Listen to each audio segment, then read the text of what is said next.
काकियो करन दधीच, काकियो करन दधीच। द्वार पर खड़े भिखारी को 1 रुपया देने में नानी मरती है। जेब से 1 रुपया निकाल नहीं सकते, और वे जीवन में कहीं 100, 200, 1000, 2000 कहीं किसी तीर्थ में खर्च किए होंगे, दान किए होंगे, तो उसको याद करके और निंदा करते हैं राजा बलि, हरिश्चंद्र, कर्ण और दधीची ऋषि की। ये है संसार।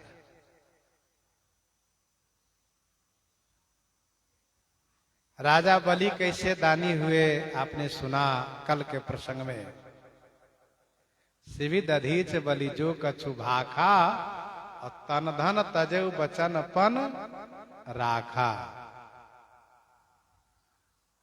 देने का कह दिए तो दिए, पीछे नहीं हटे। फिर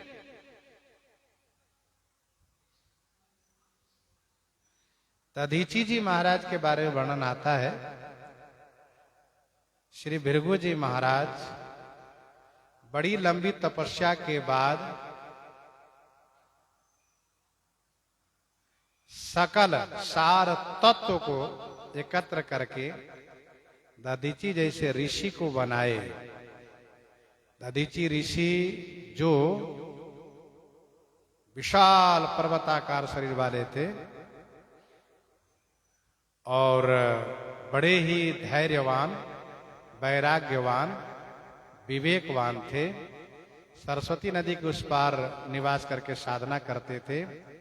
इनसे इंद्र घबराया करते थे, डरते थे। एक दिन इंद्र ने दधीची जी की तपस्या को भंग करने के लिए अलम्बुसा नाम के अप्सरा को भेज दिया। उस समय में दधीची जी नदी में संध्या बंदन कर रहे थे।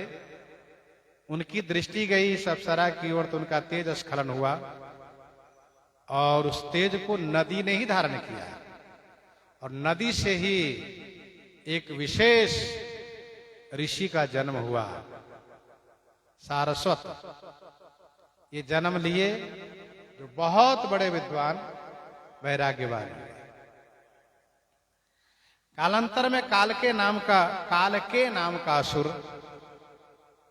जिन्होंने वृत्रासुर को अपना राजा बनाया, और ये असुर देवताओं पर हमला करके देवताओं को उनके स्वर्ग से वंचित करा दिए, खाली करा दिए।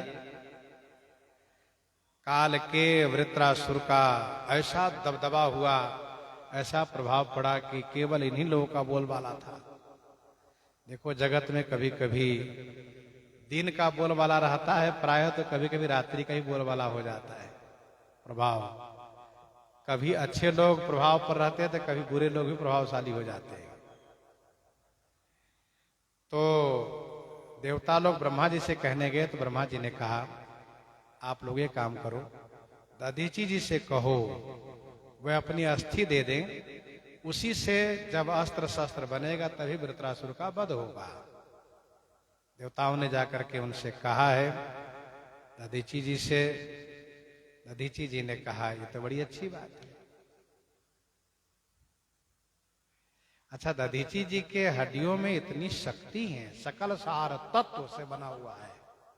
कथा तो यहां तक वर्णित है कि उस समय में जितने अस्त्र शस्त्र थे असुरों के पास, अथवा यूं कहिए कि परशुराम जी इकट्ठा किए थे, सब अस्त्र शस्त्र के मंत्र के रूप में उसको पेय बना करके पी गए थे। वो शक्तिशाली अस्त्र शस्त्र थे, इनकी हड्डियां बड़ी मजबूत हो गई थी दधीची जी की। तो ब्रह्मा जी के कहने पर देवताओं ने उनसे कहा, तो बड़े खुश हो गए, कहा तो बड़ी अच्छी बात है, शरीर का उपयोग हो जाए तो अच्छी बात है परोपकार में। नहीं तो एक दिन तो शरीर या तो जला दो, या डुबा दो, या तो गाड़ दो। जला दिए तो राख हुआ, डुबा दिए तो वो बीट बन गया, और गाड़ दिए, बहा दिए तो कीट बन गया, कीड़ा बन गया। शरीर की दशा है। दधीची जी ने सहर शरीर को दे दिया। कथा इस प्रकार की भी है कि दधीची जी ने कहा कि हमारी इच्छा है एक बार सभी तीर्थों के दर्शन का। तो नैमिषारण्य में उनके लिए सारे तीर्थ आवाहन किए गए। सब तीर्थ आए। तीर्थराज प्रयाग नहीं आए। कहा हम तो नहीं जा सकते भाई, हमारी ये गरिमा है। तो पंच प्रयाग की स्थापना वहां देवताओं ने करी, स्नान किए, शरीर को परित्याग कर दिए।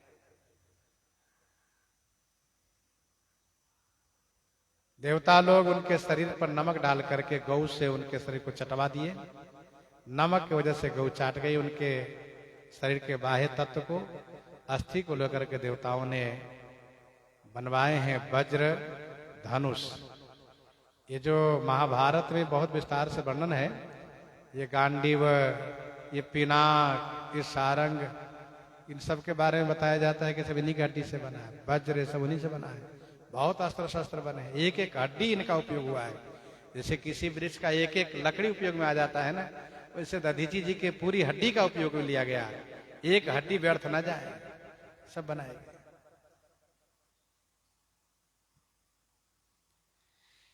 ईश शीश बिल सत बिमला तुलसी तरल तरंग,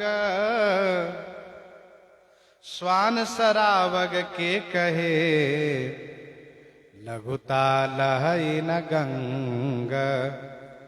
ईश शीश बिल सत बिमल तुलसी तरल तरंग। गोस्वामी जी कहते हैं तरल माने चंचल तीक्ष्ण, तरंग माने गंगा जी की लहर धारा। ईश शीश बिलसत, ईश भगवान शिव के सिर पर, बिलसत माने सुशोभित है। ऐसी गंगा जी की महिमा है कि वह भगवान शिव के सिर पर सुशोभित है। लेकिन कुछ ऐसे कुत्ता लोग हैं जो गंगा जी की निंदा करते हैं। स्वान सरावगी के कहे, स्वान माने कुत्ता, जैसे कौन? सरावगी। सरावगी माने कौन? कहा जैनी, महामार्गी। ये लोग गंगा जी की बुराई करते, निंदा करते, तो क्या गंगा जी की महिमा घट जाती है? नहीं। स्वान सरावगी के कहे लघुता लहाई न गंग। और सुनिए, गोस्वामी जी दोहा कह रहे हैं कि भाई अपनी गरिमा पर रहिए, छोटे मोटे लोग निंदा आलोचना करते रहते, उसकी चिंता मत कीजिए।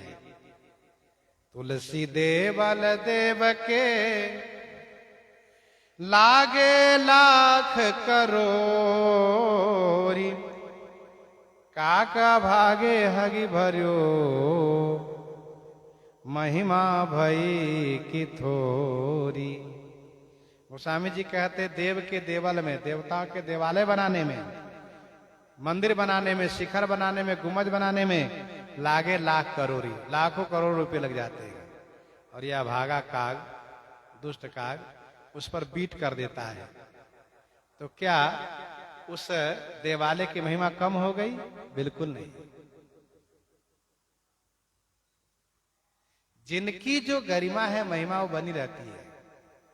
इन छोटे मोटे तुच्छ लोगों की निंदा करने से कोई फर्क नहीं पड़ता है।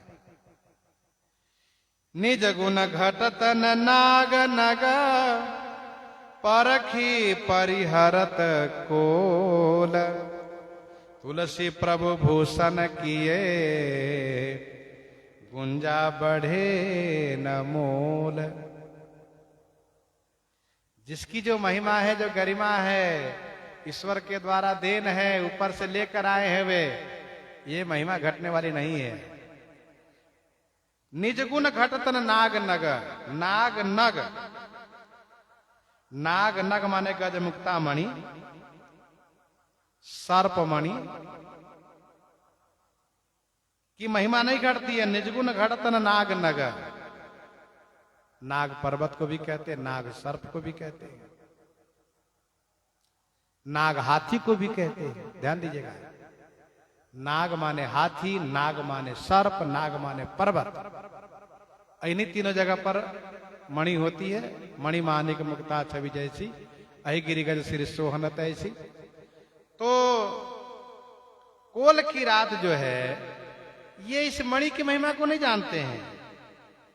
हाथ में लिए बहा दिए, तो क्या उसकी महिमा घट गई? नहीं। परख परिहरत कोल, तुलसी प्रभु भूषण किए। गोस्वामी जी कहते हैं भगवान श्री कृष्ण जी आभूषण बना लिए घुंघची को, गुंजा को, तो क्या उसका मोल बढ़ गया? नहीं। वो गुंजा ही रहेगा, घुंघची रहेगा। तो जो जहां जैसा है वैसे ही रहेगा। राका पति खोडस वही, तारागण समुदाय, सकल गिरिन दबलाइए, बिनु रवि राति न जाई। कागभूषुंडी जी कहते हैं भैया हो, चाहे जितनी जो साधना करना हो कर लो। हाँ, राकापति खोडस हुए। राकापति माने चंद्रमा, खोडस माने 16 कला से उदित हो जाए। अमृता मानदा पूषा पुष्टि तुष्टि रति धृति, शशनी चंद्रिका कांति ज्योत्सना श्री प्रीति अंगदा पूर्णा और पूर्णामृता। ये खोडस कला से उदित हो जाए चंद्रमा, और तारागण समुदाय, समूह तारागण उदित हो जाए, सभी पर्वतों में दावाग्नि लग जाए। इतना सब कुछ होने के बाद भी रात्रि बनी रहेगी, और सूर्य आएंगे तो सूर्य से रात्रि समाप्त। सकल गिरन दबलाइए, बिनु रवि रात न जाइए। बाबा कहते हैं ऐसे ही हरि बिनु भजन खगेसा, मिटहि न जीवन केर कलेसा। तमाम साधना रूपी चंद्रमा तारागण समस्त पर्वतों में दावाग्निवत संपन्न कर लीजिए, लेकिन भजन रूपी सूर्य नहीं उदय होगा तब तक ये भवरात्रि का नाश नहीं होगा। भलो कहीं बिनु जाने हूं, बिनु जाने अपवाद। कुछ लोग बिना जाने कहते बहुत अच्छा बहुत अच्छा। भलो कहीं बिनु जाने हूं, अब बिनु जाने अपवाद, और बिना जाने कुछ लोग निंदा भी करते हैं। ते नर गादुर जान जिए, करियन हरस विषाद। ते नर माने हुए मनुष्य, गादुर माने चमगादुर के समान है, इसलिए उनके कहे हुए पर हर्ष विषाद मत कीजिए।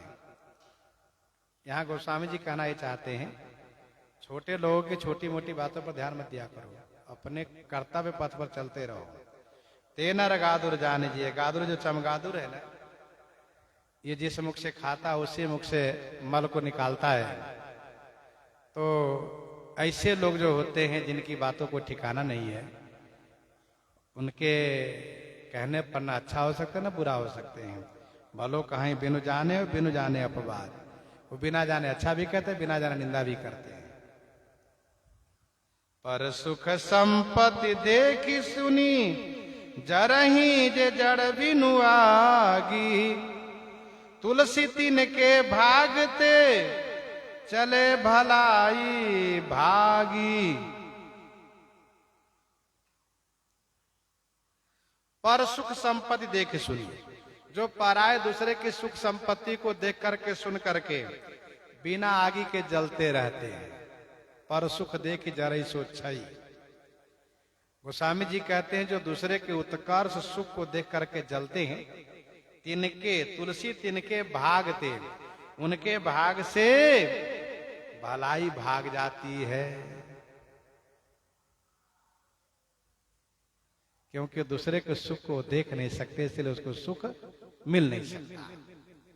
तुलसी जे की रति चाही, पर की रति खोई।